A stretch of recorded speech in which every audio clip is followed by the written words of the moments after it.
In the previous video, we have worked out the square roots of 2i and plotted them on the arcant diagram. In this video, we're going to go on and work out the fourth roots of minus 8 minus 8i root 3.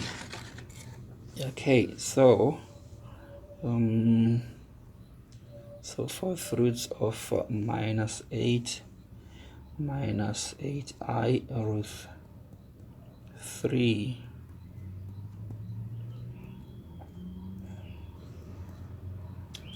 All right, so similarly, so this question is equivalent to the following question.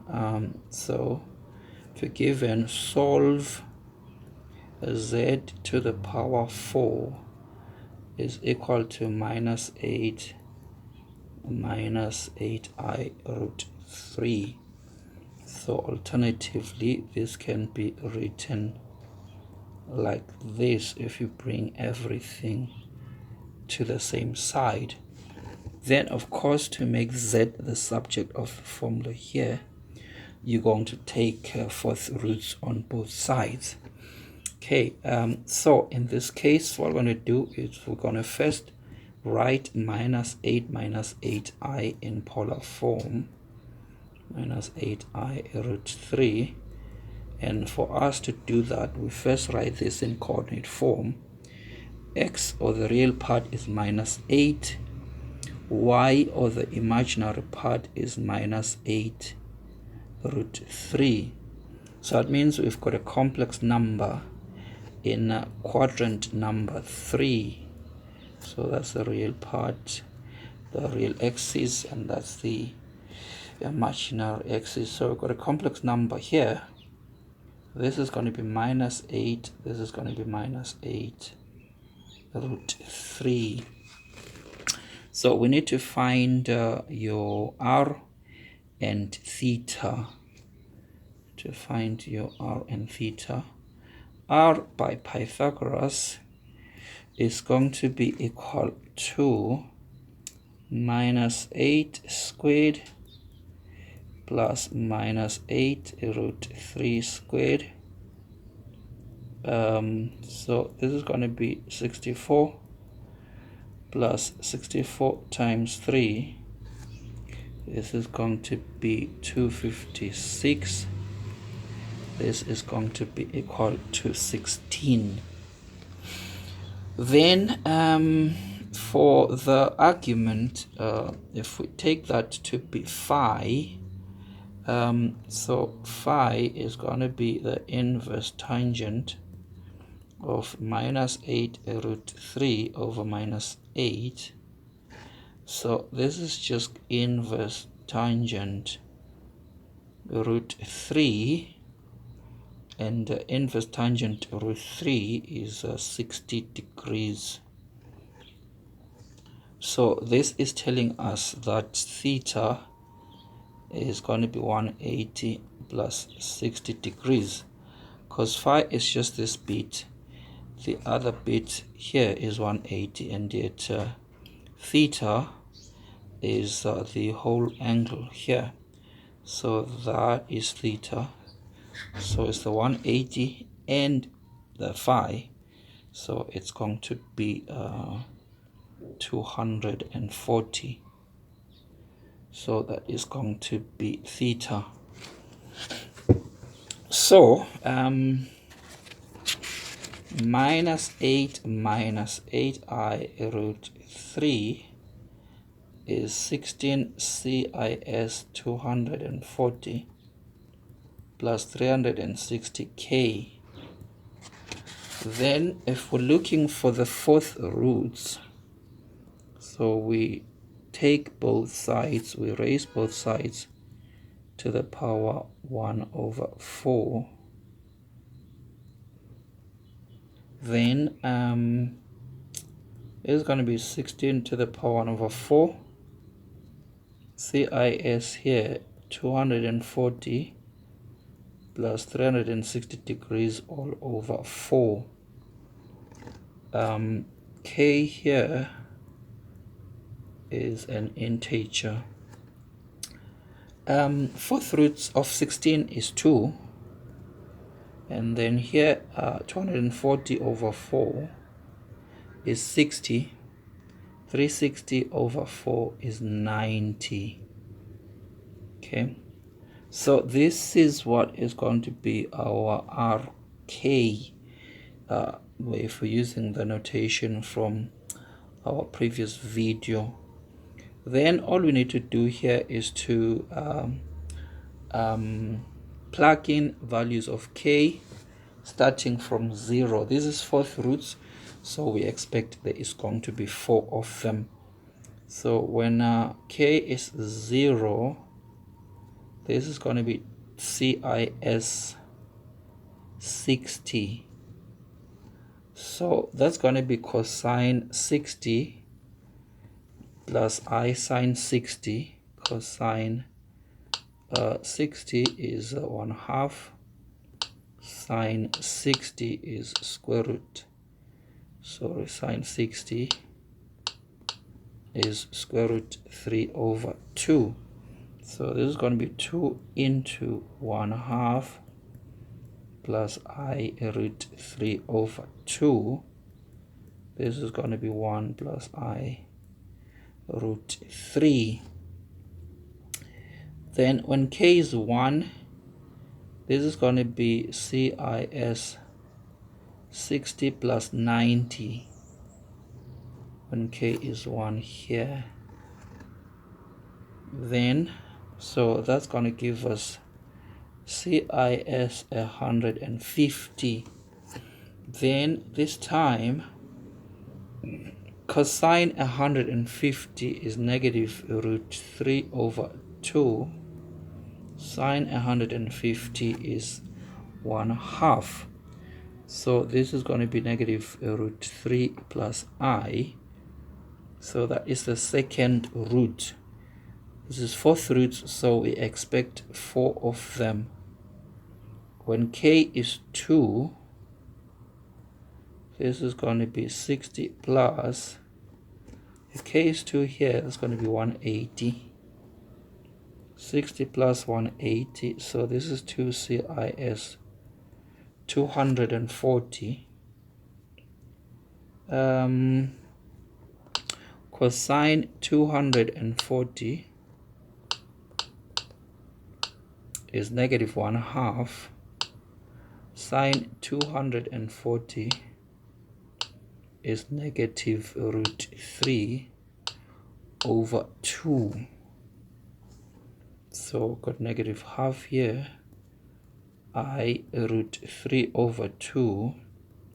So this one is going to be negative 1 minus root 3. That is the third one. The fourth one, which is when k is 3, it's going to be CIS, this is going to be 60 plus 3 times 90 is 270, because k is 3 here. 270 plus 60 is 330. And then again, if we do the calculations, we're going to find that cosine 330 is root 3 over 2.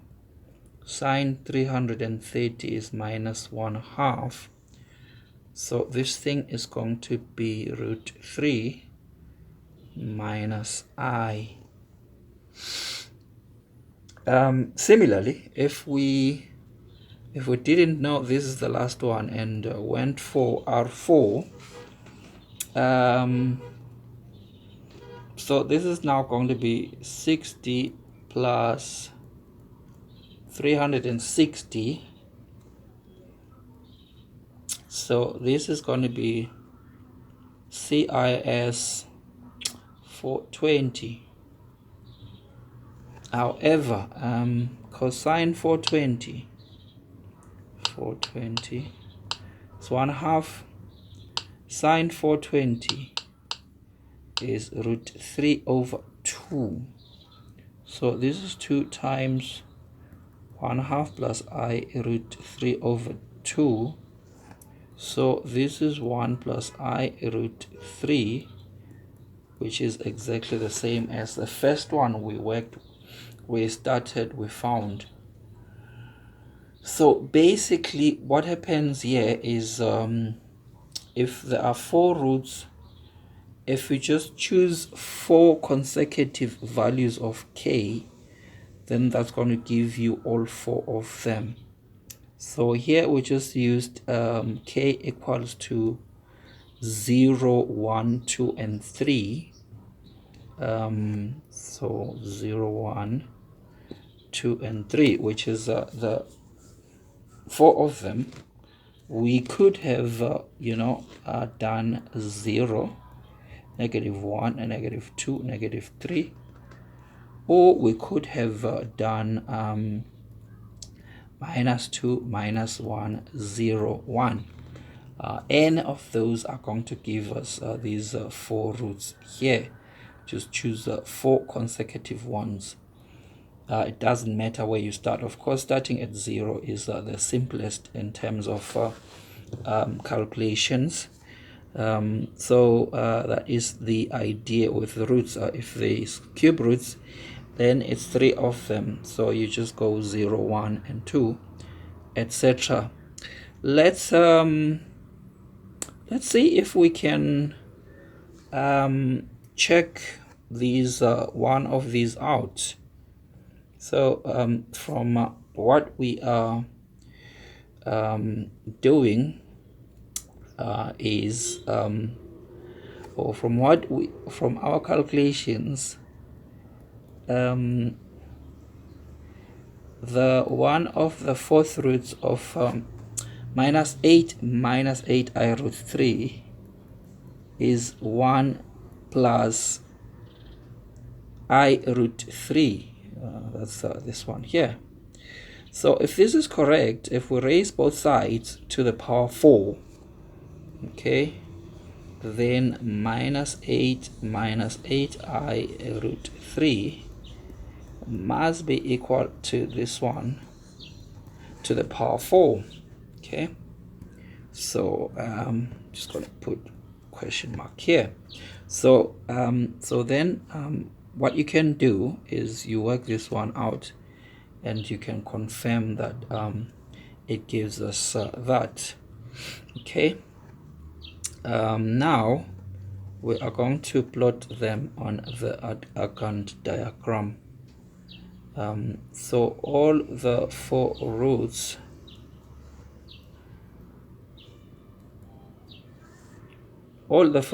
have got a radial distance 2 from the origin. So the first one is 2 CIS 60. So we are going to make a sketch of a circle here of radius 2. Okay, so circle, and the radius of the circle is 2. So the first one is at 60 degrees, so around there. So that's the first one, 2 CIS 60 degrees, or 1 plus I root 3. Then if you extend this line, this is going to be the third one, which is in quadrant number 3. So that's 2 CIS 240. That's this one here, 2 CIS 240. It is equal to -1 minus I root 3, which is the negative of this one, -1 minus I root 3. And then there is another one here. So this angle is 60. So there's another one here, which is the second one, which is 2 CIS 150.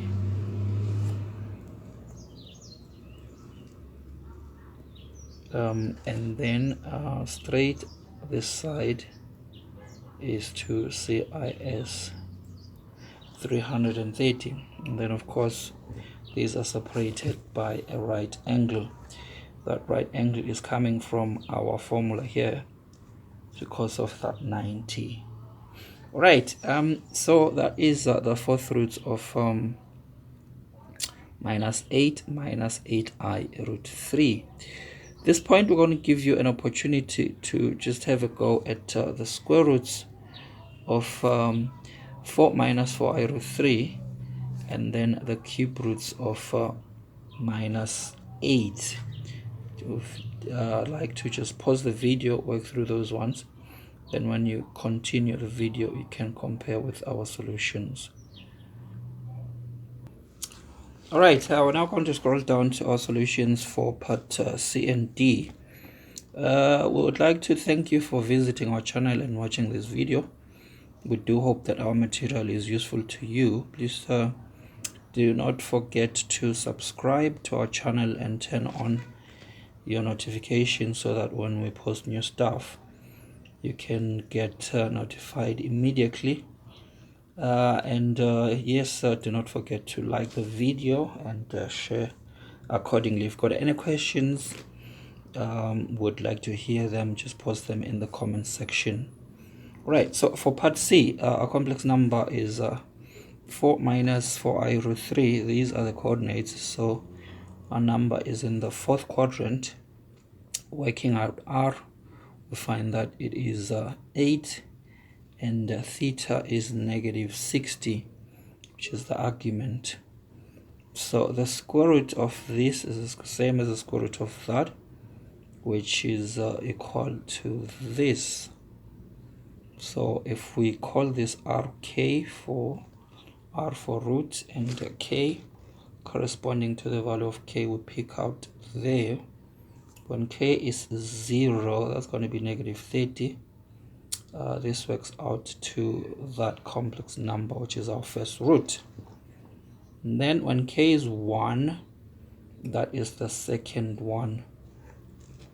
Notice that this, or rather this, is the negative of that, and that is always going to be the case for square roots.